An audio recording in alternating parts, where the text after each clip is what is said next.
जय राधा माधव, जय कुंज बिहारी। जय राधा माधव, जय कुंज बिहारी।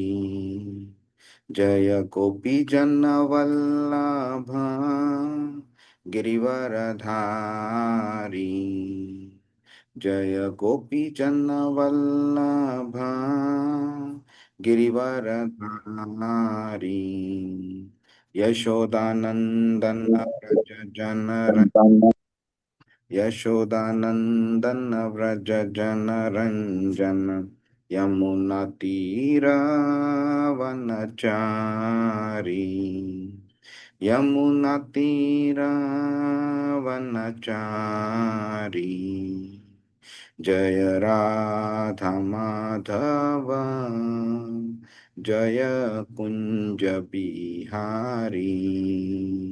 हरे कृष्णा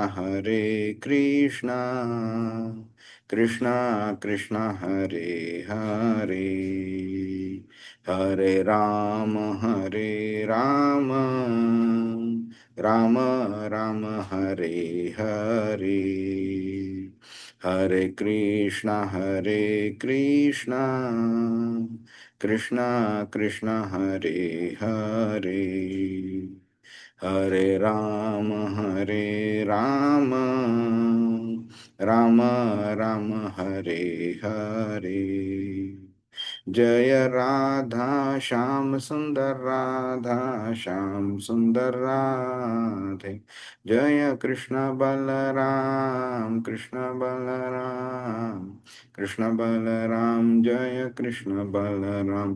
जय गौरानिताय, गौरानिताय, गौरानिताय। जय गौरानिताय। जय जय प्रभुपाद, प्रभुपाद, प्रभुपाद। जय श्रील प्रभुपाद।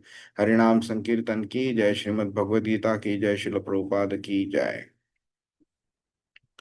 ओम ज्ञानतिमिरान्धस्य ज्ञानाञ्जनशलाकया चक्षुरुन्मीलितं येन तस्मै श्रीगुरवे नमः।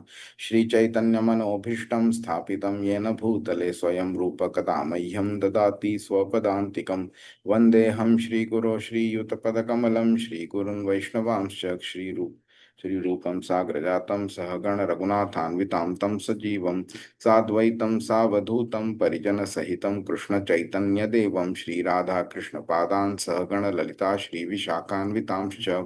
हे कृष्ण करुणा सिन्धु दीनबन्धु जगत्पते गोपेश गोपिका कान्त राधाकान्त नमोऽस्तुते।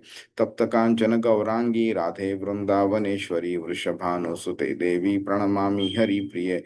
वाञ्छाकल्पतरुभ्यश्च कृपा सिन्धुभ्य एव च पतितानां पावनेभ्यो वैष्णवेभ्यो नमो नमः। नमो विष्णुपादाय कृष्णपृष्ठाय भूतले श्रीमते भक्तिवेदांत स्वामिनिति नामिने नमस्ते सारस्वते देवे गौरवाणी प्रचारिणे निर्विशेष शून्यवादी पाश्चात्य देशतारिणे। जय श्री कृष्ण चैतन्य प्रभु नित्यानंद श्री अद्वैत गदाधर श्रीवासादि गौरभक्त वृंद। हरे कृष्णा कृष्ण कृष्ण हरे हरे, हरे राम हरे हरे। हरे कृष्णा। सगळ्यांचं स्वागत आहे। अरे आपण आता आजपासून नवीन अध्याय सुरू करतोय, 8वा अध्याय। तर 8वा अध्याय सुरू करण्याआधी कोणाला काही प्रश्न आहे का 7व्या अध्यायाबद्दल? काही नाही प्रश्न? नाही नाही प्रभूजी. चला ठीक आहे, आपण 8वा अध्यायाचा पहिला श्लोक बघूया। अर्जुन उवाच, किं तत् ब्रह्म किमध्यात्मं, किं कर्म पुरुषोत्तम, अधिभूतं च किं प्रोक्तम, अधिदैवं किमुच्यते। अनुवाद। हरे कृष्ण. अर्जुनाने विचारले, हे पुरुषोत्तम, हे भगवत ब्रह्म म्हणजे काय, आत्मा म्हणजे काय, सकाम कर्म म्हणजे काय, ही भौतिक सृष्टी म्हणजे काय, आणि देवता कोण आहेत हे कृपया मला सांग. हरे कृष्ण. हरे. तर आता आपण आठवत असेल 7व्या अध्यायाच्या 29 आणि 30व्या श्लोकामध्ये कृष्णानी 6 असे टर्म्स वापरलेल्या, ज्याच्यामधल्या काही टर्म्स नवीन होत्या आणि काही तशा आधी बऱ्याच वेळा बोललेला तो. हं? अधिभूत, अधिदैव, अधियज्ञ हे काही नवीन टर्म्स आहेत आणि ब्रह्म, अध्यात्म आणि कर्म ह्या टर्म्स त्यांनी आधी बऱ्याच वेळा बोललेला. ओके. तर अर्जुन आता त्याच 29 आणि 30व्या श्लोकामध्ये ह्या जे 6 टर्म्स वापरलेल्या आहेत आणि त्याबद्दल अजून कृष्ण बोललेला 30व्या श्लोकात प्रयाण काले म्हणजे मृत्यू समय. तर त्या रिलेटेड असे अर्जुन टोटली 8 प्रश्न विचारतो पहिल्या श्लोकामध्ये आणि दुसऱ्या श्लोकामध्ये मिळून. पहिल्या श्लोकामध्ये तो 5 प्रश्न विचारतोय, दुसऱ्या श्लोकात तो 3 प्रश्न विचारतोय. तर आता त्यांनी इथे हे केलंय, किम तद ब्रह्म म्हणजे ब्रह्म काय आहे, किम अध्यात्म म्हणजे अध्यात्म काय आहे, किम कर्म, कर्म काय आहे. आणि कृष्णाला तो पुरुषोत्तम ह्या नावाने संबोधतोय तो. अधिभूतम च किम प्रोक्तम म्हणजे अधिभूत काय आहे आणि अधिदैवम किमुच्यते, अधिदैव कशाला म्हणतात. हं? हे तो आता विचारतोय. तर आता आपण बघूया की ह्या श्लोकामध्ये कृष्णाबद्दल जे तत्वज्ञान आहे आणि कृष्णाचे जे स्वरूप आहे त्या रिलेटेड अर्जुन हे सगळे प्रश्न विचारतोय. तर कोणत्याही संवादामध्ये योग्य प्रश्न विचारणं अतिशय महत्वाचं असतं. हं? आणि जेव्हा शिकवणारी व्यक्ती असते, ती जेव्हा समोरच्या व्यक्तीला, शिकणाऱ्या व्यक्तीला समजलं आहे की नाही, हे जेव्हा ती मापदंड मापायचा प्रयत्न करते, त्यावेळी मापण्यामधलं एक मेथड जी असते, की जो शिकणारी व्यक्ती आहे, हे काय प्रश्न विचारतोय तो आणि त्याच्या प्रश्नांची क्वालिटी काय आहे. तर त्याच्या बेसिसवरती आपल्याला लगेच कळून येतं, की हे मी जे सांगतोय, ते त्या समोरच्या व्यक्तीला किती समजलेलं आहे आणि अ, अजून डिटेलमध्ये शिकवायचं का नाही शिकवायचं वगैरे हे त्याच्यावरनं तो ठरवतो. तुम्हाला आठवत असेल जेव्हा द्रोणाचार्य अर्जुन आणि बाकीच्या सगळ्यांना जेव्हा त्या झाडावरच्या पक्षी करता कडे वेध घ्यायला शिकवत होते, त्यावेळी त्यांनी प्रत्येकाला प्रश्न विचारलेला की तुला काय दिसतंय म्हणून. बऱ्याच मुलांनी म्हणजे युधिष्ठिर, दुर्योधन वगैरे हे सगळे जे होते त्यांनी वेगळं वेगळं सांगितलं. झाड दिसतंय, पक्षी दिसतोय, हे दिसतंय, ते दिसतंय. अर्जुन फक्त एकटा होता जेव्हा मला बोलला की मला त्या पक्षीच्या डोळ्या व्यतिरिक्त काही दिसत नाहीये. त्याच्यावरनं द्रोणाचार्यांनी त्याची परीक्षा केली आणि त्यांना जाणवलं की अर्जुन किती चांगला शिष्य आहे ते. तर इकडे सुद्धा अर्जुन हे जे प्रश्न विचारतोय त्याच्यामुळे आपल्याला सुद्धा समजून येतंय की अर्जुनाची लेवल काय आहे. हे कृष्णाने जे हे टर्म्स वापरलेले तिथे, ते लगेचच्या लगेच अर्जुनाने त्याला स्टॉप केलं की बाबा नाही, हे मला समजलेलं नाहीये, तू मला नीट सांग. त्यामुळे एक योग्य चौकशी जेव्हा होते, त्यावेळी शिकवणाऱ्या व्यक्तीला पण एक वेगळा उत्साह मिळतो की आपण अजून शिष्याला अजून डिटेलमध्ये शिकवावं. तर इथे अर्जुन त्याची आपल्याला एक एक अर्जुन स्वतःच्या उदाहरणाने आपल्याला शिकवतो आहे इकडे. आणि अर्जुनाला काय करायचंय, ह्या सगळ्या ज्या टर्म्स आहेत त्याचा जो अर्थ आहे तो आत्मसात करून घ्यायचा आहे त्याला. आणि काही टर्म्स म्हणजे ब्रह्म, अध्यात्म, कर्म हे आधी जरी बोललेला कृष्ण, तरी त्याचा आत्ता ह्या 7व्या अध्यायाच्या कॉन्टेक्स्ट मध्ये त्याचा काय अर्थ येतो ते तो विचारतोय. आणि जेव्हा आपण कर्म ह्या शब्दाची व्याख्या बघू, जेव्हा कृष्ण 3ऱ्या श्लोकामध्ये उत्तर देतो, त्यावेळी तुम्हाला समजेल की कर्म हे जे आत्तापर्यंत आपल्याला समजलेलं, त्यात तोच अर्थ कृष्णाने एका वेगळ्या पद्धतीने, किती वेगळ्या पद्धतीने मांडलेला आहे. त्याच्यावरनं समजून येईल की हा कॉन्टेक्स्ट जो कृष्ण सांगतोय, तो आतापर्यंत जो 7व्या अध्यायाच्या आधीपर्यंत जो कॉन्टेक्स्ट सांगितलेला त्याच्याशी किती डिफरंट आहे म्हणून. आणि अर्जुनाला हे जाणवतंय म्हणून तो प्रश्न विचारतोय. नाहीतर आपल्यासारखी व्यक्ती इमिडिएटली अरे कर्म म्हणजे काय, असा काय प्रश्न विचारतोय अर्जुन. माझ्यासारख्या व्यक्तीला ज्यांनी भगवद्गीता नीट शिकलेली नाही त्याला सुद्धा कळतंय कर्म म्हणजे काय आहे ते. रस्त्यावरच्या कोणत्या मुलाला जाऊन विचारलं तरी तो सांगेल कर्म म्हणजे काय. तर अर्जुन इतके काय साधे प्रश्न विचारतो असं साहजिक विचार मनात येऊ शकतो. पण कृष्ण जेव्हा त्याचं उत्तर देतो त्यावेळी आपल्याला कळतं की अर्जुनाचा प्रश्न कोणत्या लेवलचा होता. हं? तर ह्या श्लोकामध्ये आणि ह्या दोन श्लोकांमध्ये, पहिल्या आणि दुसऱ्या श्लोकात ब्रह्म काय आहे, अध्यात्म काय आहे, कर्म काय आहे, भौतिक जग काय आहे, दैवी नियंत्रण कसं होतं, हे सगळ्या गोष्टीबद्दल ह्याचे हे मूलभूत प्रश्न अ, अर्जुन विचारतोय. आणि तो कृष्णाला पुरुषोत्तम ह्या नावाने संबोधतोय. तर पुरुषोत्तम का बोलतोय हे पण आपण बघूया आपण. हं. आणि कृष्ण जेव्हा उत्तर देतो त्यावेळी सुद्धा तो त्या क्रमाने उत्तर देतो ज्याप्रमाणे हे ते शब्द विचारलेले आहेत. त्यामुळे ते हे हे हे सगळे जे प्रश्न आहेत त्यांचा एक स्वतःशी परस्परचा संबंध काय आहे ते पण आपल्याला त्यामुळे समजू शकतं आपल्याला. तर आता अध्याय 7 आणि 8 मधला संबंध काय ते तसं आपण बघून घेतला. तर जी प्रश्न त्यांनी जे टर्म्स कृष्णाने 29व्या आणि 30व्या श्लोकात वापरलेले त्याबद्दल तो इथे स्पष्टीकरण मागतोय तो इकडे. तर ब्रह्म म्हणजे काय असा हा प्रश्न होता, पण प्रभुपादांनी त्याचं ट्रान्सलेशन करताना आत्मा म्हणजे काय असं केलेलं आहे. तर ब्रह्म हे म्हणजेच अ, परम सत्य हे आहे. तर ब्रह्म आपण आधी बघितल्याप्रमाणे ब्रह्मा ह्या दोन वेगळ्या गोष्टी आहेत. हं. तर आत्मा म्हणजेच आध्यात्मिक आहे. ओके. आत्मा भौतिक नाहीये. आत्म्याचं स्वरूपच आध्यात्मिक आहे. म्हणजे आत्मा ह्या जगताचा, भौतिक जगताचा नाहीच आहे. त्यामुळे ब्रह्म आत्म्याला पण म्हटलं गेलंय. तर अर्जुन त्याबद्दल विचारणा आता करतोय तो. आणि आत्मा ह्या शब्दाचे बरेच अर्थ निघू शकतात. कॉमन अर्थ म्हणजे आत्मा, जो आपल्या आपण जो आहोत तो शरीरामध्ये जो आता अडकलेला आहे ते.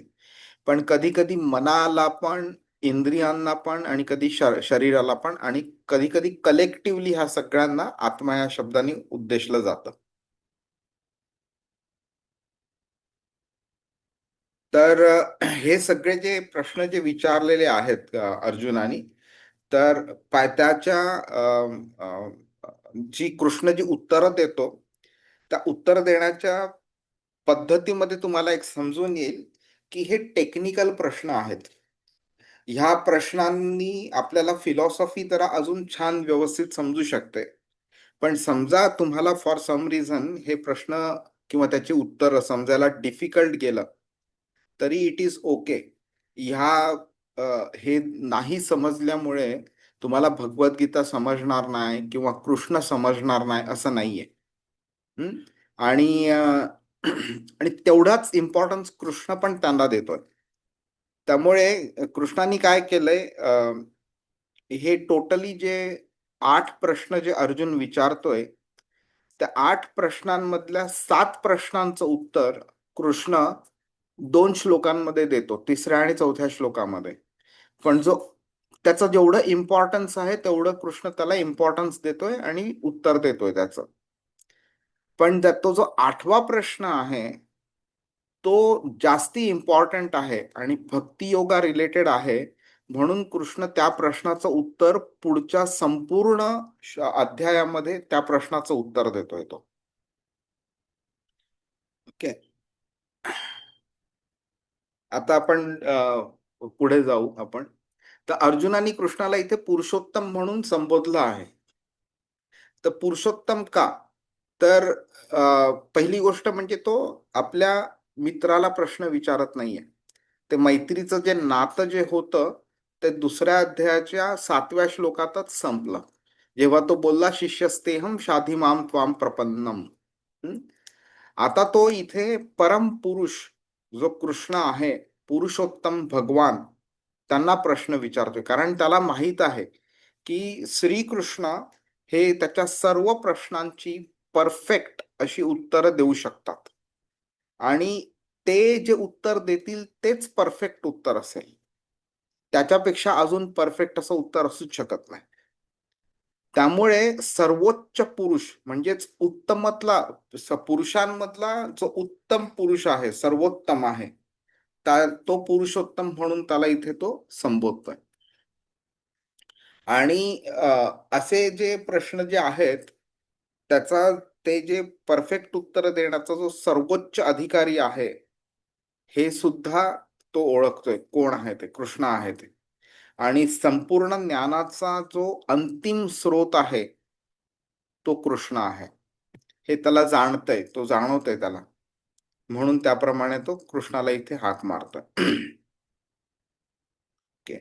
तर आता आपण जरा पटकन असे संक्षिप्त रूपामध्ये त्यांनी काय प्रश्न विचारले त्याचा असा अर्थ काय आहे ते आपण बघून घेऊया. तर ब्रह्म काय आहे हे त्यांनी पहिला प्रश्न विचारलाय की ब्रह्म म्हणजे अविनाशी, म्हणजे अध्यात्म आहे, भौतिक जगाचा ऱ्हास होऊ शकतो, आध्यात्मिक जगताचा ऱ्हास होऊ शकत नाही. म्हणजेच ब्रह्म जे म्हणजे अध्यात्म आहे तो अविनाशी आहे आणि अविनाशी आहे आणि अपरिवर्तनशील आहे. म्हणजेच काय, चेंज नाही होऊ शकत. आपला देह कसा असतो, आधी लहान बाळ असतं, नंतर थोडा वाढतो, नंतर अजून थोडा वाढतो, मग ऍडल्ट बनतो, मग थोडा म्हातारा बनत जातो वगैरे आणि नंतर मरतो. तर आपल्या देहामध्ये कसा कॉन्स्टंट चेंज होत राहतो. आपण पृथ्वी बघितली काय, जल बघितलं काय, अग्नी बघितलं काय, तर कोणत्या ना कोणत्या कारणामध्ये तो चेंज होत राहतो.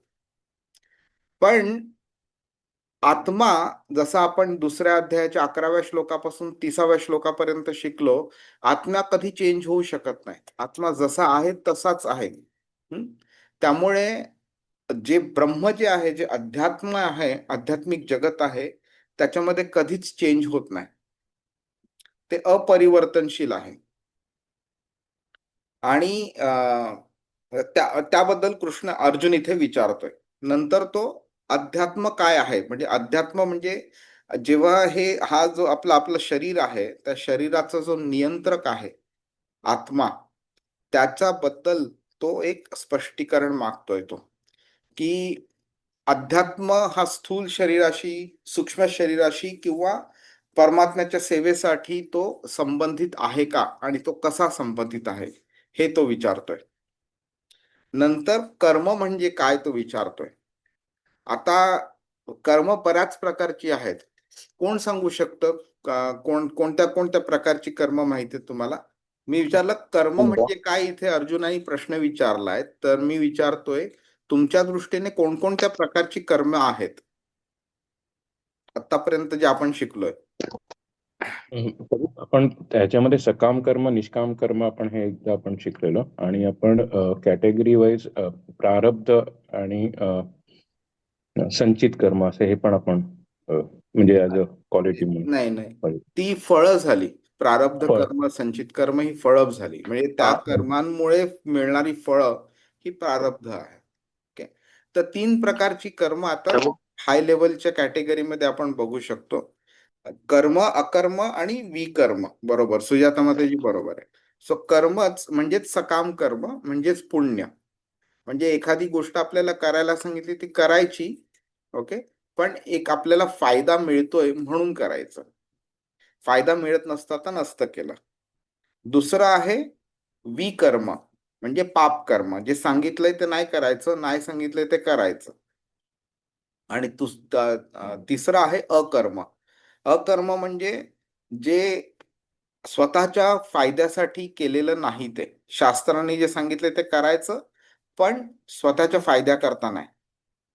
ठीक आहे, म्हणजेच ते कृष्णाला अर्पण केलेलं कर्म असतं, ते त्याला अकर्म म्हणतात. तर इथे स्पेसिफिकली अर्जुन सकाम कर्माबद्दल विचारतोय, फलित कर्म.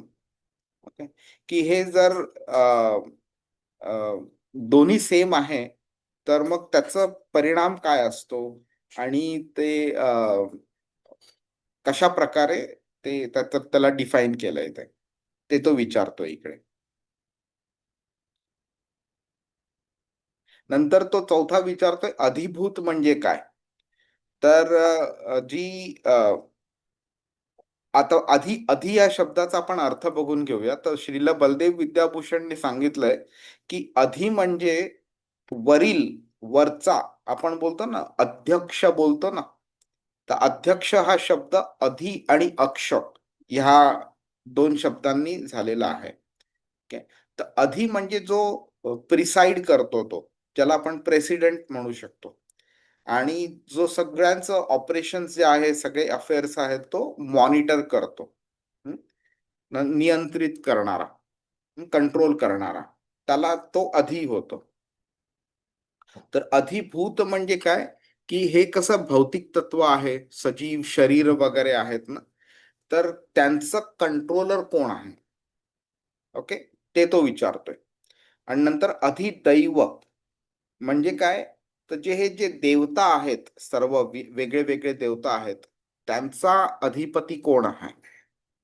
हे सगळे जे वेगळे भौतिक जगाच्या ज्या पण डिपार्टमेंट्स आहेत ना, पावसाचं डिपार्टमेंट, विजेचं डिपार्टमेंट, सूर्याचं डिपार्टमेंट असो, अग्नी असो, पृथ्वी असो वगैरे, लक्ष्मी असो, जे काही असो, ह्या सगळ्या वेगळ्या वेगळ्या जे अफेअर्स आहेत पूर्ण भौतिक जगात, त्या सगळ्यांना कंट्रोल करणारे वेगळे वेगळे देवता आहेत. तर त्यांना कंट्रोल करणारा अधिदेव कोण आहे, अधिदैव कोण आहे, हे तो विचारतो इकडे.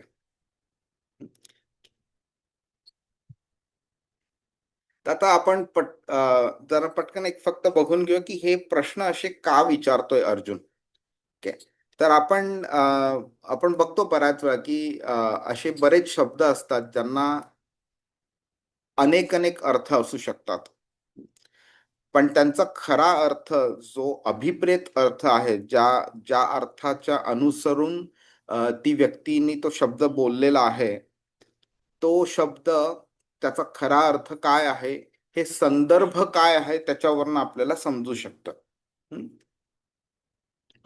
आणि आपल्याला कधी कधी वाटतं की आपल्याला हा प्रॉपर अर्थ समजलेला आहे वगैरे, पण कधी कधी आपल्याला जाणवतं की संदर्भ स्पष्ट झाला नाही तर त्याचा चुकीचा अर्थ निघू शकतो म्हणून. तर इंग्लिशमध्ये स्पिरिच्युअलिस्ट नावाचा एक शब्द आहे. आपल्याला त्याचा अर्थ लगेच जाणवू शकतो की जो म्हणजे आध्यात्मिक अभ्यास करतो तो स्पिरिच्युअलिस्ट आहे म्हणून. पण तसाच एक स्पिरिच्युअलिझम म्हणून एक शब्द आहे, तर त्याचा आपल्याला वाटतं की ही जी स्टडी आहे आत्मा रिलेटेड, त्याला स्पिरिच्युअलिझम म्हणू शकतो म्हणून.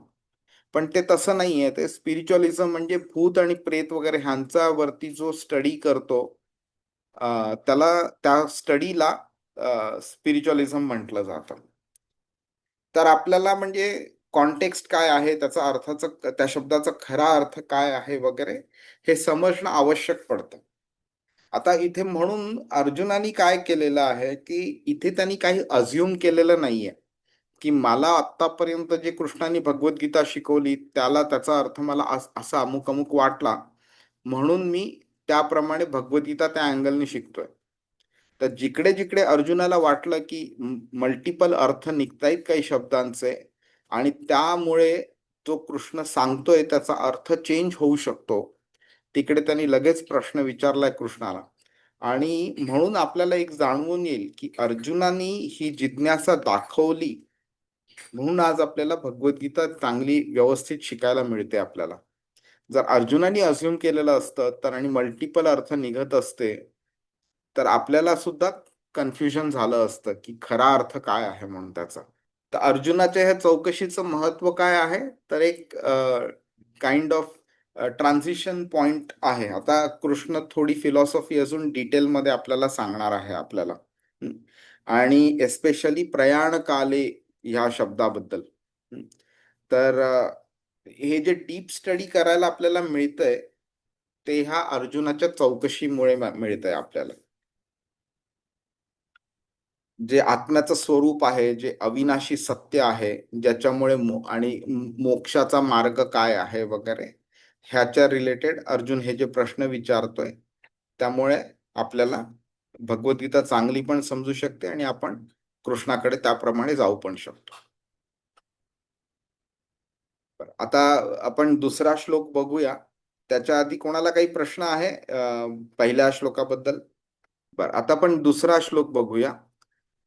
अधियज्ञः कथं कोत्र देहेऽस्मिन् मधुसूदन प्रयाणकाले च कथं ज्ञेयोऽसि नियतात्मभिः. अनुवाद: हे मधुसूदन, यशांचा अधिपती कोण आहे आणि यज्ञांचा हे अधिपती. यज्ञांचा अधिपती कोण आहे आणि या देहामध्ये तो कसा निवास करतो आणि भक्तांमध्ये युक्त झालेली मृत्यू समय तुम्हाला कसे जाणू शकतात? हरे कृष्ण. हरे कृष्ण. तर हे 3 प्रश्न तो इथे आता ऍडिशनली विचारतोय. ठीक आहे. तर यज्ञांचा अधिपती कोण आहे? अधियज्ञ को अत्र देहे अस्मिन, हा दुसरा झाला प्रश्न. तो कुठे राहतो, देहामध्ये कसा निवास करतो. आणि प्रयाण काले च कथम नेयो असी नियतात्मभी, म्हणजे नियतात्मभी म्हणजे जे भक्तीमध्ये युक्त झालेले आहेत ते. ठीक आहे. तर आता अर्जुनाची ती ही जी चौकशीची शृंखला आहे ती तो चालू ठेवतोय इथे. ठीक आहे. तर यज्ञांचा स्वामी कोण आहे? आता तसं बघितलं, तुम्हाला आठवत असेल 5व्या अध्यायाच्या 29व्या श्लोकामध्ये कृष्ण बोललेला आहे ना, सर्व लोक महेश्वरम सुहृदम सर्वभूतानां ज्ञात्वा माम शांतिमृच्छति. तर तिकडे त्या श्लोकामध्ये कृष्ण बोलतो की हे सगळे जे यज्ञ आहे, भोक्तारम यज्ञ तपसाम सर्व लोक महेश्वरम सुहृदम सर्वभूतानां ज्ञात्वा माम शांतिमृच्छति. भोक्तारम यज्ञ तपसाम म्हणजे हे जे पण यज्ञ केलं जातं, जे पण तप केलं जातं, त्यातनं जे फळ मिळतं ते तो आपल्याला असं वाटतं की हे फळ मला मिळालं, पण खरं बघितलं तर भोक्तार म्हणजे सगळ्या ह्या यज्ञांचं आणि तपांचं जे फळ आहे त्याचा भोक्ता परम श्रीकृष्ण आहे. ओके. तर ते आपल्याला ते डायरेक्टली तसं समजत नाही आपल्याला. तर इथे म्हणून कृष्ण तिथे अर्जुन इथे त्याला विचारतो आहे की बाबा कोण आहे हा अधियज्ञ, कोण आहे, त्याचं स्वरूप काय आहे. त्यामुळे आपल्याला कळून येईल अजून की कृष्ण अधियज्ञ कसा आहे ते त्या उत्तरामध्ये पण कळून येईल. त्याचा दुसरा एक अँगल असा आहे की आता मी करतो कधी कधी लक्ष्मीची पूजा, किंवा मी कधी सूर्यनारायणांची पूजा केली, किंवा मी कधी गणपतीची पूजा केली, किंवा मी कधी सरस्वती माताची पूजा केली, इंद्राची पूजा केली, ब्रह्माची पूजा केली, वेगळ्या वेगळ्या देवतांची जर पूजा केली, तर इथे अर्जुन विचारतोय की कोण आहे हे खरं, हे विष्णू आहेत का, देवी देवता आहेत का, ब्रह्मा आहे, इंद्र आहे, कोण आहेत ते, हे तो विचारतोय. आणि नंतर तो विचारतोय की हे जे यज्ञांचे जे स्वामी आहेत हे एका शरीरामध्ये कसे वास करतात ते पण त्याला जाणून घ्यायचंय. त्यामुळे नुसतं फिलॉसॉफिकली नाही तर प्रॅक्टिकली सुद्धा त्याला हे सत्य समजून घ्यायचं आहे त्याला. आणि दुसरा मेन प्रश्न ओके इज मृत्यूसमयी काय होतं. तर आता त्यांनी ऑर्डिनरी व्यक्तींबद्दल विचारलं नाहीये, त्यांनी नियतात्मभी तो बोलतोय. तो बोलतो की हे जे तुझे भक्त आहेत, ओके, त्यांचं प्रयाण काले काय होतं हे तो विचारतोय. जे भक्त आहेत तुझी सेवा करतात, तुझी शिस्तबद्ध पद्धतीने तुझी भक्ती करतात ते वगैरे, तर ते तुम्हाला मृत्यू समयी कसे ओळखू शकतात, कसं तुमचं स्मरण करू शकतात. आणि त्यामुळे हा प्रश्न इतका इम्पॉर्टंट आहे की कृष्ण 28 श्लोकांपैकी 2 श्लोक अर्जुन म्हणाला, पहिला आणि दुसरा 2 श्लोक तो म्हणाला. उरलेल्या 26 श्लोकांपैकी फक्त 2 श्लोकांबद्दल कृष्ण त्याच्या 7 प्रश्नांचं उत्तर देतो 2 श्लोकांमध्ये, तिसऱ्या आणि चौथ्या श्लोकात. पण बाकीचे जे 24 श्लोक आहे तो ह्या एका प्रश्नाचं उत्तर देतोय. तो प्रयाण काले च कथम ज्ञेयोसी नियतात्मभिः, ह्या एका प्रश्नाचं उत्तरासाठी कृष्ण 24 श्लोक म्हटलेला आहे. हा एवढा इम्पॉर्टंट प्रश्न आहे. तर आपण बघितले जे 5 प्रश्न जे होते पहिल्या श्लोकात ते आता 3 श्लोक ह्या श्लोकामध्ये 3 प्रश्न तो विचारतोय. अधियज्ञ कोण आहे, म्हणजे हे सर्व जे यज्ञ केले जातात त्यांचा भोक्ता कोण आहे. कृष्ण स्वतःला परमात्मा म्हणतो किंवा म्हणजे स्वतः शरीरामध्ये आहे असं तो सांगतो. तर त्याबद्दल सुद्धा अर्जुन विचारतोय की हा अधियज्ञ जो आहे तो राहतो कुठे. तो प्रत्येक जीवाच्या हृदयात असतो आणि प्रत्येक जी क्रिया केली जाते किंवा प्रत्येक यज्ञ जे केलं जातं त्याचा साक्षीदार असतो तो. उपद्रष्टानुमंताच भर्ता भोक्ता महेश्वर 13व्या अध्यायात कृष्ण बोलतो 22व्या श्लोकामध्ये. मी ह्या हृदयामध्ये असतो परमात्मा रूपी उपद्रष्टा आणि मी सगळं काही बघत असतो आणि अनुमंता आणि जे काही तुम्ही करता किंवा करण्याची इच्छा ठेवता त्याचं परमिशन पण मीच देतो तुम्हाला. आणि तिसरा प्रश्न म्हणजे मृत्यूसमयी कृष्णाचं स्मरण कसं होईल. हा गहन प्रश्न आहे म्हणून कृष्ण त्याच्यावरती जास्ती डिटेलमध्ये बोलतो. ओके. तर अधियज्ञ आता तुम्ही जर बघितलं असेल तर थोडा हा कॉन्ट्राडिक्टरी वाटू शकतो अर्जुनाचा प्रश्न. तर कृष्ण 30व्या श्लोकामध्ये बोलले ना साधी भूतादि दैवमाम साधी यज्ञम च ये विदु प्रयाण साधी यज्ञम. ओके. च ये विदु कृष्ण बोलते मी आहे तो अधियज्ञ. तरी सुद्धा इथे अर्जुन प्रश्न विचारतोय की बाबा अधियज्ञ कोण आहे म्हणून. तर आधी ह्या श्लोकामध्ये कृष्ण जे बोललेलं आहे की जे भौतिक अस्तित्व आहे, जे देवता आहेत किंवा सगळ्या प्रकारचे यज्ञ आहेत त्याच्या मागे जो कंट्रोलिंग ऑथॉरिटी आहे ती मी आहे म्हणून. तरी सुद्धा अर्जुन विचारतो अधियज्ञ कोण आहे. तर अर्जुन हा जो प्रश्न विचारतोय तो त्याच्या नॉर्मल शंकेमुळे नाहीये त्याचा. तर त्याला ह्या संदर्भातून एक स्पष्टीकरण आणायचं आहे, एक कन्क्लुजन आणायचं आहे. आणि तुम्ही जेव्हा बघाल ना 10व्या श्लोकामध्ये जेव्हा चतुश्लोकी भगवद्गीता बोलून होते कृष्णाची 8व्या 9व्या 10व्या आणि 11व्या श्लोकामध्ये, त्यावेळी 12व्या श्लोकापासून जे अर्जुन बोलतो ना त्याच्यातनं आपल्याला कळून येतं की कृष्णाबद्दल अर्जुनाला ऑलरेडी किती इन्फॉर्मेशन होती. परम ब्रह्म परम धाम पवित्रम परमम भवान पुरुषम शाश्वतम दिव्यम आदिदेवमजम विहुम. ना तुम्ही परम ब्रह्म आहात, तुम्ही परम धाम आहात, पुरुषम द ओनली पुरुष, शाश्वतम मिनिंग तुमच्या व्यतिरिक्त काहीच शाश्वत नाहीये, दिव्यम आम्ही आमच्यासारखे भौतिक नाही आहात तुम्ही. नंतर आहुस्त्वाम ऋषय सर्वे देवर्षी नारद असतथा. तर बोलते की तुम्ही जे आता मला सांगताय तीच गोष्ट असित देवल आणि नारद मुनींसारखे महान संत आणि मुनी आणि ऋषी त्यांनी मला हे ऑलरेडी सांगितलेलं, हे तो बोलतो तिकडे. त्यामुळे कृष्ण कोण आहे हे अर्जुनाला ऑलरेडी माहित आहे. त्यामुळे असं आपल्याला डाऊट येणं बरोबर नाही की अर्जुनाला हे माहिती नव्हतं. पण त्याला करेक्टली आपण जर समजायचं असेल तर आपण हा विचार केला पाहिजे की अर्जुनाने हा प्रश्न विचारला त्याच्या स्वतःच्या करता नाही पण आपल्या करता विचारला आहे तो. का तर कृष्णाला त्यामुळे एक ऑपॉर्च्युनिटी मिळते क्लॅरिफिकेशन देण्याची आणि त्या स्पष्टीकरणामुळे आपल्याला भगवद्गीता आणि कृष्णाबद्दल आपल्याला अजून जास्त चांगली डिटेलमध्ये आणि परफेक्ट अनअम्बिग्युअस अशी इन्फॉर्मेशन मिळू शकते आपल्याला. तो इकडे अचूक आणि पूर्ण ज्ञान मागतोय कृष्णाकडनं. त्यामुळे कोणताही प्रकारची संदिग्धता किंवा अंदाज त्याच्यासाठी जागा सोडत नाहीये तो. ठीक आहे. तर त्यामुळे आपल्याला हे कळलं पाहिजे की जे अधियज्ञ जो कृष्ण फक्त 30व्या श्लोकात बोलला त्याच्यामुळे देर इज अ चान्स की कोणीतरी त्याला डाऊट घेऊ शकतं. म्हणून इथे अर्जुन आपल्या फायद्या करतात तशा मनात कोणाच्याही मनात असा डाऊट येऊ नये म्हणून कृष्णाला तो अजून एकदा रिक्वेस्ट करते की बाबा थोडं स्पष्टीकरण दे म्हणजे लोकांना डाऊट नाही येणार. कारण आपण बघितलंय ना जेव्हा डाऊट येतो आपल्याला त्यावेळी काय होतं, आपली मग श्रद्धा डळमळीत होते.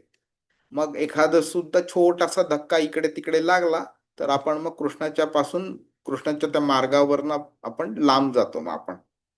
तर ते नको व्हायला म्हणून हे स्पष्टीकरण असणं खूप इम्पॉर्टंट आहे. आणि मृत्यूसमयी जे अधियज्ञ आपल्या शरीरात आहे त्याचा विचार आठवण होणं सुद्धा गरजेचं आहे. आणि त्याकरता कृष्णाचं कसं ध्यान केलं पाहिजे हे सुद्धा तो विचारतोय. आणि मृत्यूसमयी जे आपलं जे एका शरीरातनं दुसऱ्या शरीरात जातो त्यावेळी त्या शरीराला एक ती जे आत्मा जे सोडतो त्या प्रक्रियेमुळे आधीच्या जुन्या शरीराला एक प्रकारच्या वेदना होतात. त्या वेदना म्हणजे गरुड पुराणामध्ये सांगितल्याप्रमाणे 40,000 विंचू एका वेळी दंश मारतील एवढ्या त्यावेळी केवढ्या वेदना होतील तेवढ्या वेदना एक आत्मा शरीर सोडतो त्यावेळी त्या शरीराला होतात. त्यामुळे अशा वेळी त्या अधियज्ञाचं परमात्म्याचं श्रीकृष्णाचं स्मरण होणं खूप डिफिकल्ट आहे. त्यामुळे तो विचारतोय की बाबा जे भक्त आहेत तुझी आयुष्यभर त्यांनी भक्ती केलेली आहे ती लोक कसं तुझं स्मरण करू शकतील लास्ट मोमेंटला, त्याबद्दल सुद्धा अर्जुन प्रश्न विचारतोय. आणि त्यामुळे आपल्याला कळून येतं की हे सगळे प्रश्न इंटर रिलेटेड आहेत. जर अधियज्ञ माझ्या शरीरात परमात्मा रूपी आहे हेच मला माहिती नसेल तर मग त्याचं स्मरण मी का करीन, कसं करीन मरते समयी.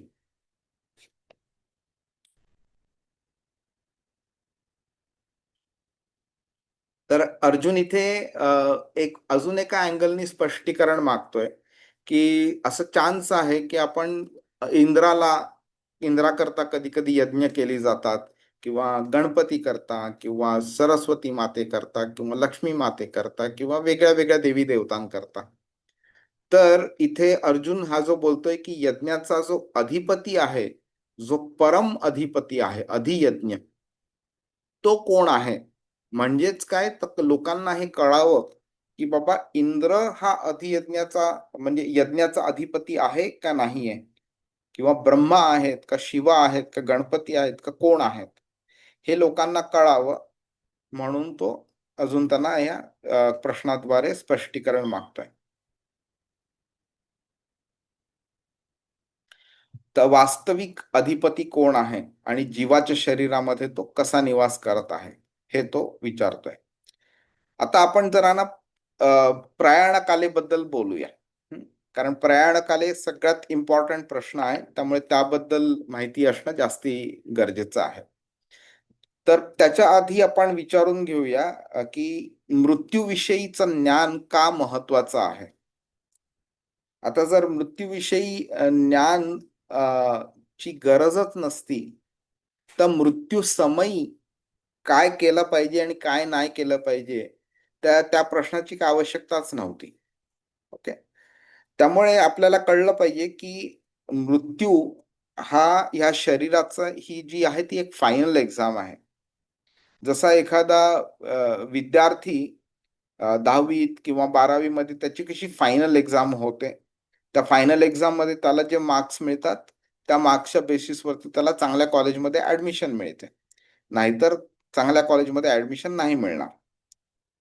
तर म्हणून काय झालंय तर त्यांनी पूर्ण वर्षभर किंवा 5 वर्ष किंवा 10 वर्ष जी काही अभ्यास केला त्याची परीक्षा घेतली जाते त्या फायनल एक्झाम मध्ये.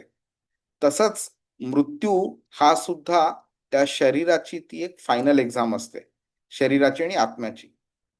तर तुम्ही पूर्ण आयुष्यभर हे शरीर कसं वापरलं, पाप काय केली, पुण्य काय केलं, चांगले काय वागलात, भक्ती किती केली वगैरे, ह्या सगळ्याचा लेखाजोखा त्या फायनल एक्झाम मध्ये होतो. आणि त्याच्या बेसिसवरती आपल्याला पुढचं शरीर कोणतं मिळणार ते ठरवलं जातं. त्यामुळे मृत्यू इम्पॉर्टंट आहे आणि मृत्यूविषयी जाणून घेणं सुद्धा इम्पॉर्टंट आहे. ठीक आहे. तर आजच्या समाजामध्ये काय होतं, मृत्यूविषयी कोणाला बोलायची तयारी नसते किंवा कोणाला ऐकायची पण तयारी नसते. आधीच जनरली मृत्यू ह्या टॉपिक कडे कम्प्लिटली दुर्लक्ष पण केलं जातं. इनफॅक्ट लोक अशी वागतात की त्यांना असं वाटतं की त्यांचा मृत्यू कधी होणारच नाही. जेव्हा युधिष्ठिराला युधिष्ठिर आणि सगळे पांडव जेव्हा वनातनं संचार करत होते त्यावेळी कुंती मातेला तहान लागलेली. त्यावेळी युधिष्ठिरांनी आधी सहदेवला, नंतर नकुलला, नंतर अर्जुनाला, नंतर भीमाला पाठवलं पाणी आणायला, पण प्रत्येक जण आलाच नाही. मग युधिष्ठिर गेला तिथे पाणी घ्यायला. तर त्या तलावाचं रक्षण एक यक्ष करत होता. तर यक्षाने सांगितलं युधिष्ठिराला की मी तुला पाणी प्यायला तेव्हाच अलाव करीन जेव्हा तू माझ्या प्रश्नांची उत्तरं देशील. मग युधिष्ठिराने एक एक एक एक प्रश्नाची उत्तरं द्यायला सुरू केलं.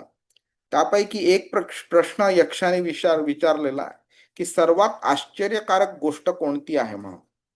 त्यावेळी युधिष्ठिर म्हणालेला की प्रत्येक व्यक्ती जन्म घेतल्यावरती तिचा मृत्यू निश्चित आहे आणि प्रत्येक व्यक्ती आपल्या आजूबाजूच्या लोकांचा मृत्यू पण बघतोय.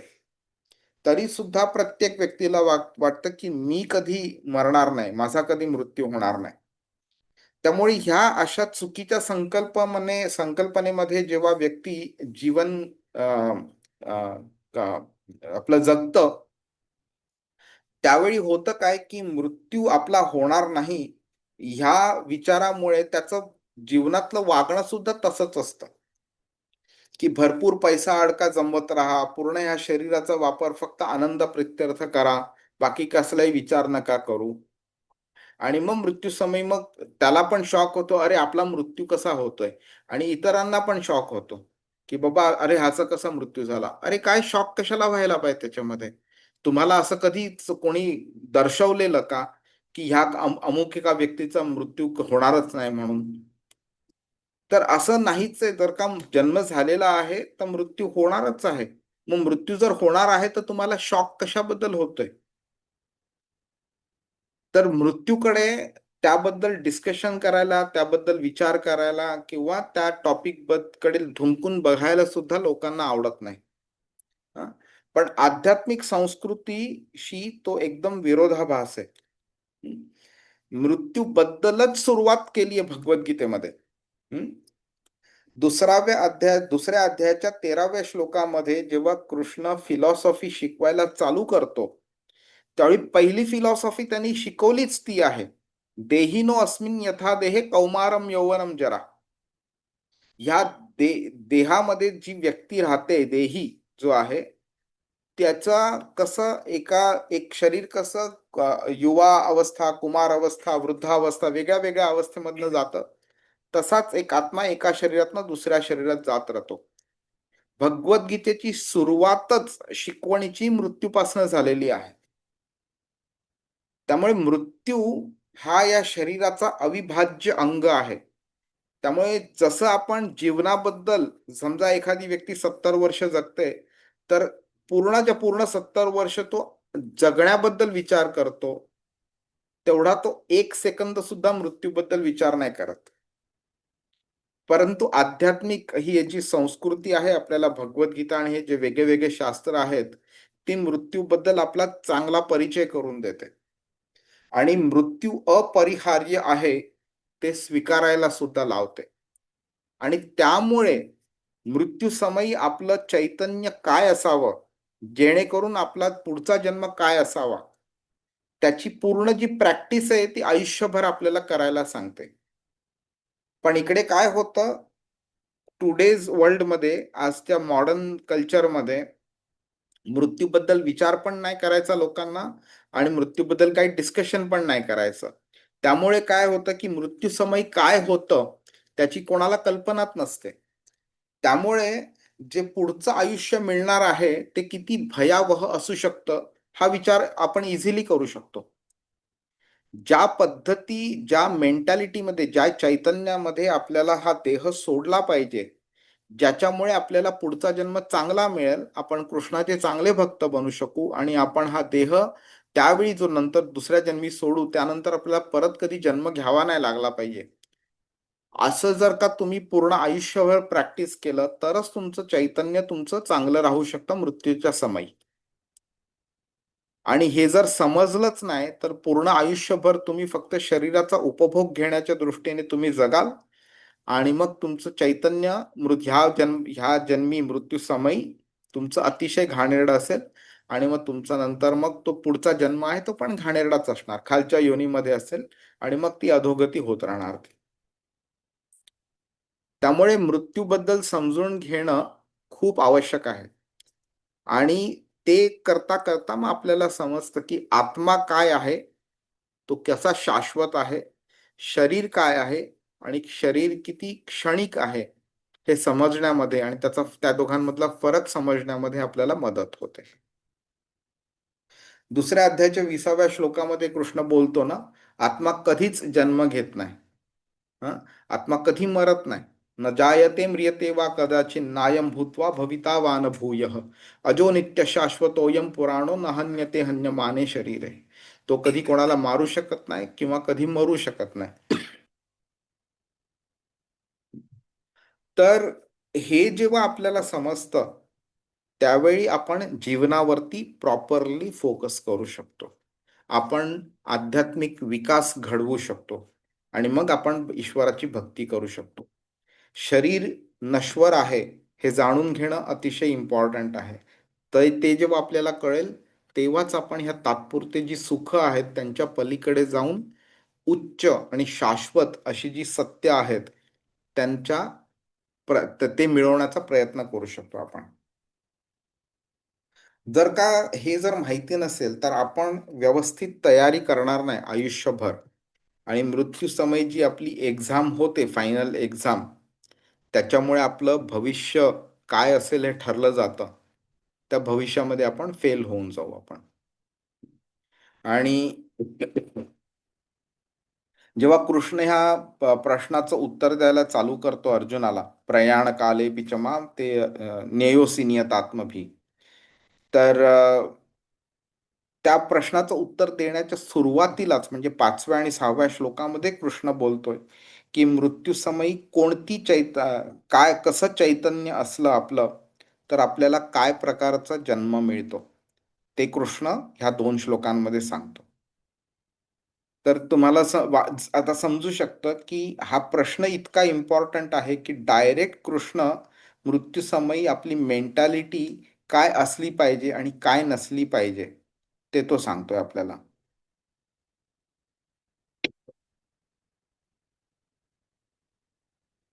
हे जे अंतिम सत्य आहे हे आपल्याला एक त्यातनं प्रकट होतं आपल्याला जेव्हा आपण मृत्यूबद्दल विचार करतो ते. बरं, बरेच लोक असे असतात ज्यांना मृत्यू नको असतो त्यामुळे ते मृत्यूला घाबरतात सुद्धा.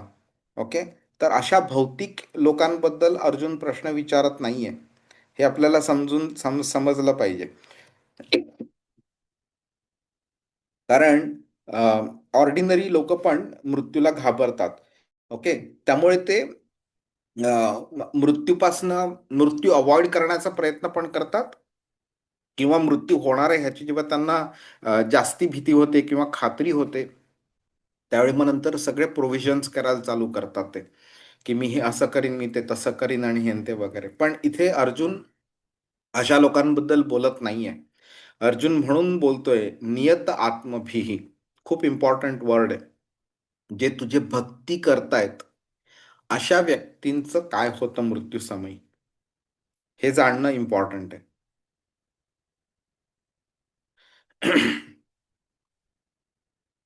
ही जी आध्यात्मिकता जी जागृत होते ना ते मृत्यूबद्दल माहिती मिळाल्यानंतर जागृत होते, नाहीतर ती जागृत व्हायला डिफिकल्ट होतं. आता प्रयाण काळे ह्या शब्दाचं महत्व आपण बघितलं. त्यामुळे अर्जुनाची ही जी चिंता आहे ना की जे सर्व भक्त, कृष्णाचे भक्त दिवस रात्र अविरतपणे कृष्णाच्या भक्तीमध्ये युक्त असतात आणि अशा लोकांचं काय होतं त्याची अर्जुनाला जास्ती उत्सुकता आहे. अर्जुनाला ऑर्डिनरी लोक जे ज्यांना शरीराचा किंवा आपलीकडे असलेल्या संपत्तीचा उपभोग घ्यायचा आहे म्हणून त्यांना मृत्यू नको आहे, म्हणून त्यांना मृत्यूची भीती वाटते, अशा लोकांबद्दल विचारत नाही येतो. आणि मृत्यूसमयी शरीर म्हणजे इतकं फ्रजाईल बनतं, इतकं म्हणजे त्याचं कार्य इतकं बंद होऊन जातं की आपल्याला इमॅजिन पण नाही करता येणार, कारण आपल्यापैकी कोणी आतापर्यंत ते एक्सपिरियन्स केलं नाहीये. पण शास्त्र ज्याप्रमाणे सांगतं त्याप्रमाणे सगळी शारीरिक कार्य विस्कळीत होतात आणि त्यामुळे आपण इमॅजिन करू शकतो की एक छोटासा आपल्याला जखम झालेली असली तर आपल्याला किती त्रास होतो, दुःख होतो त्यातनं. आणि त्यामुळे आपल्याला बाकीच्या गोष्टींबद्दल विचार करता येत नाही आपल्याला. तर म्हणजे तर सगळ्या शरीराची ऑर्गन्स जर का विस्कळीत झाली तर आपण कसं कृष्णाचं स्मरण करू शकू? तर हा अर्जुनाचा खरा मुख्य प्रश्न आहे. तो जी मृत्यूसमयी एक भक्त आपलं चित्त, आपलं इंद्रिय, आपलं संपूर्ण आत्म्याचा सगळा जो फोकस आहे तो मृत्यूसमयी कृष्णावरती फोकस आपण कसा केंद्रित करू शकतो, कृष्णाची आपण आठवण कशी होऊ शकते आपल्याला, हा प्रश्न अर्जुन इथे त्याला विचारतोय.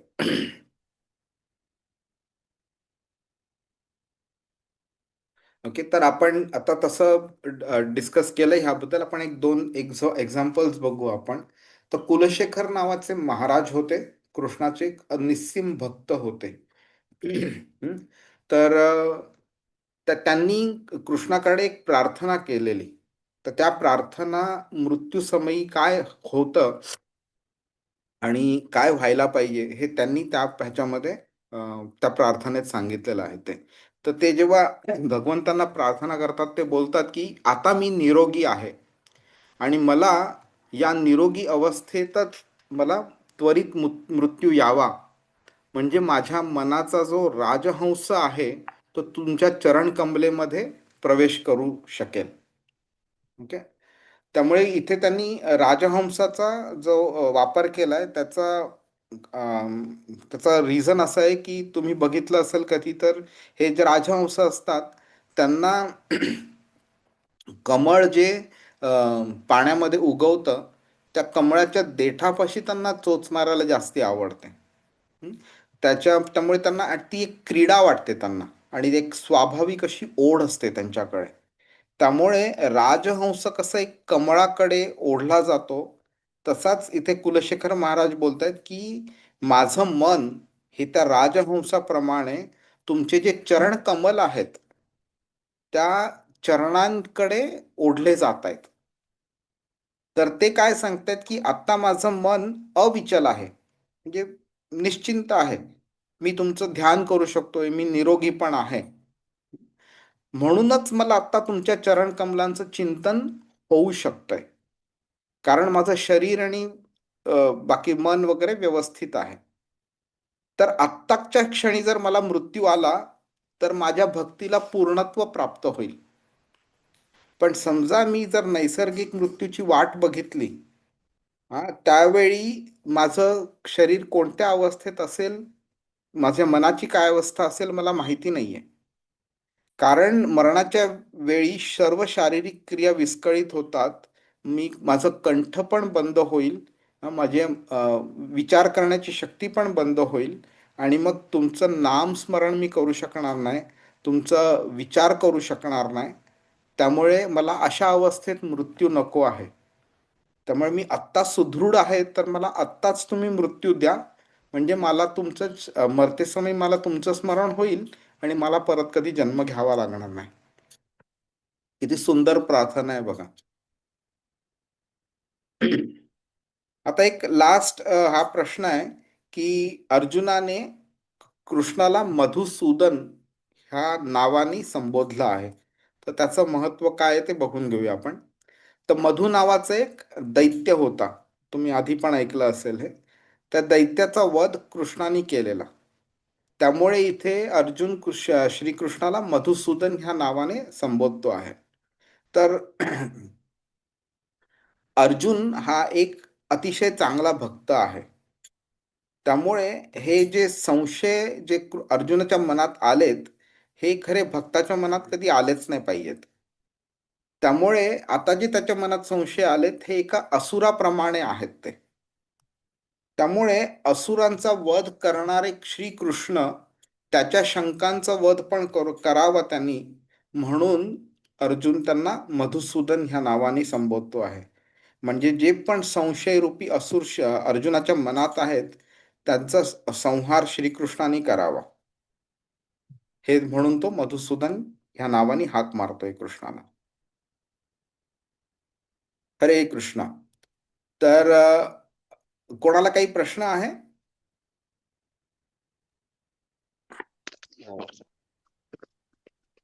ठीक आहे. अभिनील प्रभू, सुजाता माताजी, काय प्रश्न आहे?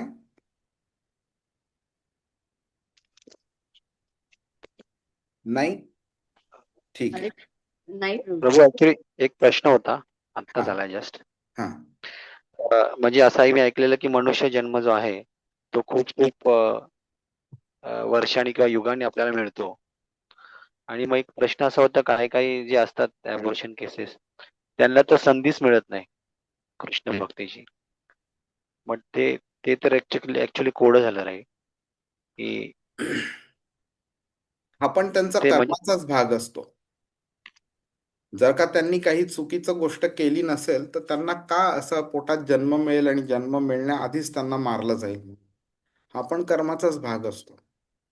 त्यामुळे ना आपल्याला म्हणजे प्रत्येकालाच आपल्या कर्मांबद्दल खूपच कॉन्शियस राहायला पाहिजे.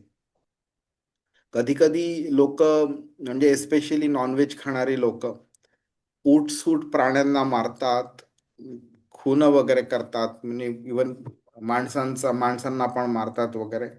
हे इतकं अघोरी असं कृत्य आहे, इतकं पापी असं कृत्य आहे की त्याचे परिणाम इतके भोगायला लागतात की आपल्याला कळत पण नाही की आपण कोणत्या जन्मीचं कोणतं पाप आपण भोगतोय आता सध्या म्हणून. गरुड पुराणामध्ये लिहिलंय की जे गाईचं गाईची हत्या करून गाईचं मांस जे खातात ना, तर त्याच्यात लिहिलंय की गाईच्या शरीरावरती जितके केस आहेत ना तितके जन्म त्यांना घ्यावे लागतात. आणि प्रत्येक जन्मामध्ये मग नंतर अजून अजून अजून अजून पाप करणार ते. मग तुम्ही इमॅजिन करा ते किती भोगणार आहेत ह्या गोष्टी. त्यामुळे हे अबॉर्शन वगैरे जे होतं ते वाईट तर वाटतंच आपल्याला, पण नियती सोडत नाही कोणाला. चुकीच्या गोष्टी केल्या असतील आणि जर का त्याचं तुम्हाला दुःख पण नाहीये, प्रायश्चित्त पण केलं नाहीये तुम्ही, तर तुम्हाला म्हणजे त्या जीवाला अशा प्रकारचा मृत्यू होणं स्वाभाविक आहे ते. त्यामुळे असं नाहीये की बाबा त्याला जर का जन्मच मिळाला नाही तर तो शरीरच मिळालं नाही, जन्म झाला नाही, बाहेर आला नाही आईच्या शरीरातनं, तर तो कसं करणार पुढे? खरं तर जर का त्याला करायची इतकी स्ट्रॉंग इच्छा असती ना कृष्णाची भक्ती, तर कृष्णाने अबॉर्शन होऊनच नसतं दिलं. कारण त्याला इच्छाच नाहीये करायची. त्याला जेव्हा संधी मिळाली तेव्हा पण त्यांनी केलं नाही आणि त्याची कर्म पण इतकी बेकार आहेत, तर म्हणून त्याला अशा पद्धतीने मृत्यू होतोय. आणि तुम्ही दुसऱ्या अँगलने जर बघितलं तर ते त्या ऍक्च्युली त्या मुलाकरता चांगलं आहे, त्या जीवात्म्याकरता ते चांगलं आहे ते. कारण तुम्ही इमॅजिन करा, आईच्या शरीरातनं बाहेर येण्याआधीच त्याला आधीच्या कर्मांची सजा मिळते. म्हणजेच काय, जर का शरीर जर मिळालं असतं तर त्याच्यातनं त्याला किती यातना झाल्या असत्या, आयुष्यभर त्यांनी भरपूर यातना भोगल्या असत्या. आणि एवढंच नाही तर त्यांनी त्यानंतर पाप पण भरपूर केलं असतं, त्यामुळे त्याला अजूनही पाप भोगावी लागली असती. त्यापेक्षा कृष्ण इथे खूप दयाळू आहे, कृपाळू आहे, की त्याला पाप करण्याची संधीच देत नाही, त्याच्या आधीच त्याच्याकडनं शरीर घेऊन टाकतोय तो. तर हा एक पॉझिटिव्ह अँगलने आपण बघू शकतो त्याला. हरे कृष्ण. ठीक आहे, तर आपण भेटूया पुढच्या आठवड्यात. हरे Krishna. Hare Krishna, Hare Krishna, Krishna Krishna, Hare Hare.